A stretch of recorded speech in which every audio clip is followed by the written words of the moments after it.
Hello friends, কেমন আছো তোমরা সবাই? আশা করছি নিশ্চয়ই সবাই খুব ভালো আছো। সৌরভ শ্রাবণী চ্যানেলে তোমাদের অনেক স্বাগত, অনেক ভালোবাসা। তো আজকে সোমবার, আর প্রতিদিনের মতো আজকেও সকাল একটা সুন্দর ব্লগ নিয়ে চলে এসেছি। তো সকাল সকাল উঠে পড়েছি, আজকে অনেক সকালেই ওঠা হয়েছে। তো উঠে আমার মাম্মা দেখো ওখানে নাকি ও বিছানা করে শোবে, সব বালিশগুলোকে নিয়ে গেছে দেখো। তো ওখানে ওই বক্স জানালা আছে, ওখানে ও শোবে, তারই প্ল্যান করছে। তো এদিকে আমার বিছানাটাও গোছানো হয়ে গেল, তো কোনো রকম বলতে পারো। তো দেখো ওই জানলাটাও খুলে দিচ্ছে, তো ওখানে শোবে। আমি পর্দা খুলে দিয়েছি বলে কি রেগে গেছে আমার ওপর। তো ওখানেও বিছানা করে নাকি শোবে, খালি জানালা দিয়ে দিচ্ছে আর পর্দা দিচ্ছে, ওই করছে। তো আমি বিছানাটা তুলে ভাবলাম ঘরটা একটু ঝাড় দিয়ে নিই ভালো করে। তো ভালো করে ভিতর থেকে না ঝাঁটই দেওয়া হয় না, তো সামনাসামনি দেওয়া হয়। তাই জন্য আজকে ভাবলাম বক্সের ভিতর টিতর ভালো করে দিই। তো এত ধুলো উঠছে দেখো, আর রোদ বলে না বেশি ধুলোটা বোঝা যাচ্ছে। তো আমি ওদিকে ঘর ঝাড় দিচ্ছি, এদিকে দেখো আমার মাম্মাকে বললাম গাছটা একটু জল দে না, অনেক দিন তো দিসনি। তো বললো ঠিক আছে। তো ও গাছে জল দিতে চলে এসছে। দেখো কি আইসক্রিমের বাটিতে দেখো ছোট্ট একটা পাথরকুচি গাছের ডাল ভেঙে গেছিলো, বসিয়ে দিয়েছিলাম। তো সেটা কত ব্যাস ছেড়ে বড় হয়েছে। তো একটা একটা করে সব গাছে জল দেবে, জানো তো, শিখে গেছে কিভাবে কি জল দিতে হয়, কতটা কি জল দিতে হয়, পুরো শিখে গেছে। তো গাছগুলো মাঝে মাঝে বৃষ্টির ঝাপটা আসে, তো গাছগুলো যেন এখন বর্ষাকালে প্রাণ ফিরে পেয়েছে।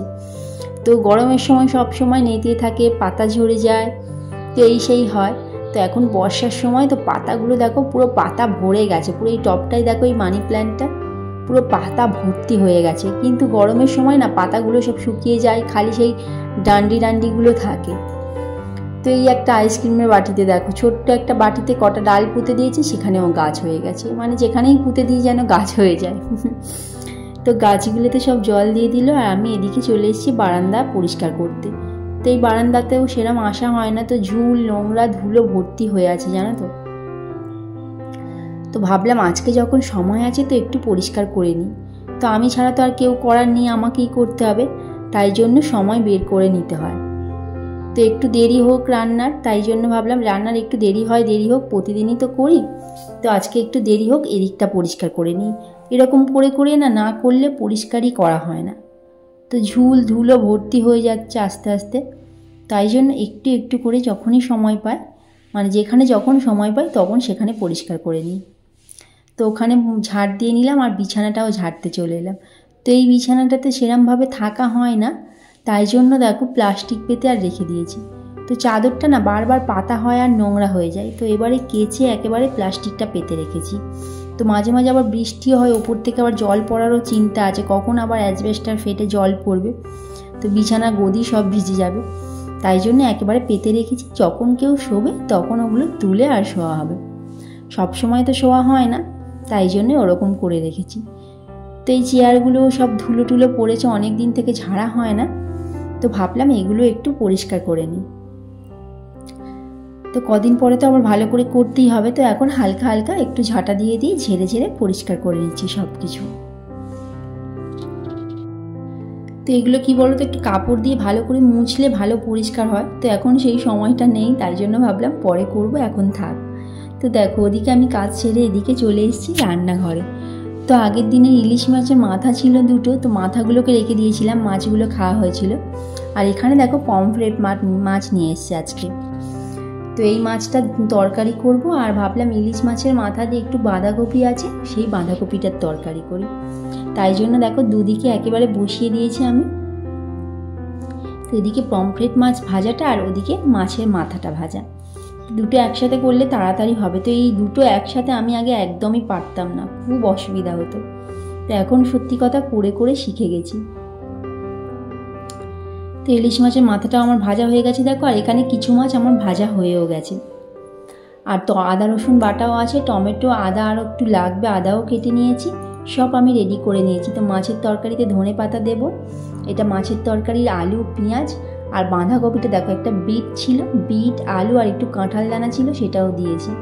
তো ওটা দিয়েই বাঁধাকপির তরকারি করবো আজকে। বাঁধাকপিটা ভাবিয়ে জল ঝারিয়ে রেখে দিয়েছি।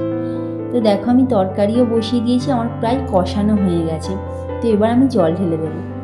তো সব সবজি দিয়ে বাঁধাকপি দিয়ে ভালো করে কষিয়ে মশলা টশলা দিয়ে জল ঢেলে দিলাম, দিয়ে এবার মাথা দুটো দিয়ে ভালো করে সিদ্ধ করে নেব, নিয়ে একটু শুকনো শুকনো তরকারিটা করব। তো ইলিশ মাছের মাথা পড়ছে তরকারিতে, মানে কিছু না দিলেও তরকারি এমনি ভালো হয়ে যাবে, মাথারই একটা আলাদা টেস্ট আছে।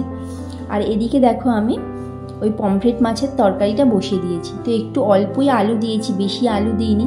তো একটু আলু, পেঁয়াজ, আদা, রসুন সব কিছু দিয়ে টমেটো দিয়ে তো কষিয়ে নিয়ে জল ঢেলে দিলাম। তো একটু সিদ্ধ হয়ে যাক, সিদ্ধ হয়ে গেলে তারপর মাছগুলো দেব। আর আমার মেয়ের জন্য আলাদা ওই কষানো আলু ঝাল দেওয়ার আগে তুলে রেখেছি, কারণ ওর একটা ঝাল ছাড়া তরকারি করে দেবো। কারণ আমাদের ঝাল দিয়ে করি না, ও ঠিক খেতেই পারে না, তো ঝাল ঝাল করবে, তাই জন্য ভাবলাম ঝাল দেওয়ার আগে একটু আলুটা তুলে রাখি, আলাদা করে ওর করে দেব। করে দিলেও নিশ্চিন্তে মানে খেয়ে নেয়। আর না হলে খাওয়ার সময় বারবার ঝাল ঝাল করবে, তা পুরোটাই যেহেতু ওই তরকারিটা দিয়েই খাবে, তাই জন্য ভাবলাম আলাদাই করে দিই। দেখো ওর আমি মাছ ভাজাও রেখে দিয়েছি তুলে, আর আলুও কষানো আছে, সব কিছুই আছে। তো এখানে চচ্চড়িটা একটু দেখে নিচ্ছি কেমন কি হলো। তো এখনও বাকি আছে, তো জলটা একটু মরে গেছে, তো এখনও বাকি আছে। দেখো আমার মাছের মাথা, মাছ দিয়ে তরকারিও হয়ে গেছে পমফ্রেট মাছের, আর এখানে দেখো বাঁধাকপির তরকারিও হয়ে গেছে, পুরো শুকনো শুকনো করেছি। তো আমি খাচ্ছি দেখো চিড়ের পোলাও। তো হাতে একটু সময় ছিল, তাই জন্য একটু টিফিনটা করলাম আজকে। তো মাম্মাকে খেতে ডাকছি, খাবে না বলে দেখো কত রেগে গেছে আমার ওপর। তো আমি খেয়ে নিলাম, নিয়ে চলে এসেছি ফিল্টারটা পরিষ্কার করতে। তো আমরা যেহেতু ফিল্টারের জল খাই, তো ফিল্টারটা মাঝে মাঝে পরিষ্কার করতে হয়, জানো তো। আর মাসখানেক পরে, 1 মাস 1.5 মাস পরে করলেই হয়। তো ভালো করে একটা আলাদা স্কচ ব্রাইট রেখে দিয়েছে, এই মানে তারের জালি। তো এটা দিয়ে ভালো করে ঘষে ঘষে পরিষ্কার করে পুরো শুকনো করে মুছে নেব, নিয়ে তারপর জল ঢালবো। তো এখানে আমার মাছগুলোর সাথে একটু খেলতে চলে এসেছি। দেখো ওদের নাম দিয়েছি কি জানো তো, শুলি আর মলি। তো সাদাটার নাম শুলি আর লালটার নাম মলি। তো ওদেরকে যখনই ডাকি, আঙুলটা নিয়ে আসি, ওরা কিন্তু তখনই চলে আসে খাওয়ার জন্য। তো এবার একেবারে চলে এসেছি রাতের বেলা। তো রাতের বেলা লাল আলুর পরোটা হবে। দেখো এই লাল আলুগুলো না একটু সিদ্ধ হয়নি বলে দেখো সব বাদ দিয়ে দিয়েছে ওগুলো, তো ঢিবলি মতো। তো ওগুলো কিন্তু পরোটা ভাজতে গেলে সব আটকা, মানে পরোটাতে সব ফুটে ফুটে উঠবে, তাই জন্য ওই ঢেলাগুলো আমি সব ফেলে দিয়েছি। তো এখানে দেখো ঘুগনি করেছি। তো ঘুগনি আমার হয়েই গেছে, ঘুগনি আর পরোটাটা ভালো করে বেলে দিলাম। বেলে দিয়ে তো দুজনে মিলেই ভেজেছি, ও একটু ভেজেছি, তারপর আমিও ভেজেছি।